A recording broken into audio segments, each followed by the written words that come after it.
Ma'am உங்களோட front hair style நல்லா வால்யூமாக இருக்குங்க மேம். என்ன பண்ணியிருக்கீங்க? ஆக்சுவலி இன்னைக்கு வந்து நான் கொஞ்சம் ஹேர் ப்ரிப்பரேஷன் ஃப்ரண்ட்ல மட்டும் பண்ணிட்டு ஹேர் ஸ்டைல் போட்டதுனால கொஞ்சம் பஃப்பாக கொஞ்சம் வால்யூமாக தெரியுது.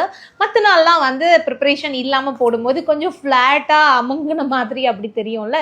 ஸோ இந்த மாதிரி ஹேர் ஸ்டைல் வந்து நம்ம பண்ணும்போது அந்த ஸ்டார்டிங் ப்ரிப்ரேஷன் இருக்கு இல்லையா, அதை வந்து கரெக்டாக பண்ணோம் அப்படின்னா நல்ல வால்யூம் கொடுக்க முடியும். இது முக்கியமாக வந்து மேக்கப் ஆர்டிஸ்ட்டுக்கு, நம்ம பிரைடலுக்கு வந்து ஹேர் ஸ்டைல் பண்ணும்போது எல்லாரோட எக்ஸ்பெக்டேஷன்ஸ் என்னவா இருக்கும் அப்படின்னா நல்ல ஃப்ரண்ட் வால்யூமாக தெரியணும். ஃப்ரண்ட் மட்டும் இல்லை, ஹேர் கூட வந்து நல்ல நமக்கு வந்து வால்யூமாக வேணும் அப்படின்னு நினைப்பாங்க.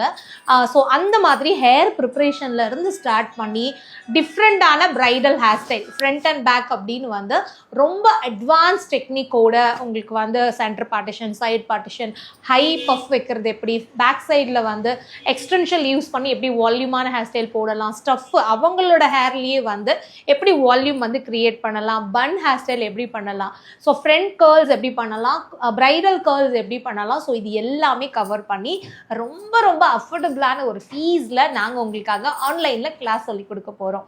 ஸோ யாரெல்லாம் இன்ட்ரெஸ்ட் இருக்கீங்களோ இந்த ஸ்க்ரீனில் வர நம்பருக்கு கால் பண்ணலாம். நான் ஏன் ஸ்டார்டிங்கில் என்னோட ஹேர் ஸ்டைல்லேருந்து ஸ்டார்ட் பண்ணேன்னா, இது வந்து மேக்கப் ஆர்டிஸ்ட்க்கு மட்டும் இல்லை, செல்ஃபாக நல்லா ஹேர் ஸ்டைல் பண்ணிக்கணும் அப்படின்னு நினைக்கிறவங்களும் இந்த கிளாஸில் வந்து ஜாயின் பண்ண முடியும். ஸோ அட்மிஷன் முடியறதுக்குள்ள இந்த நம்பருக்கு கால் பண்ணி உங்கள் சீட்டை கன்ஃபார்ம் பண்ணிக்கோங்க.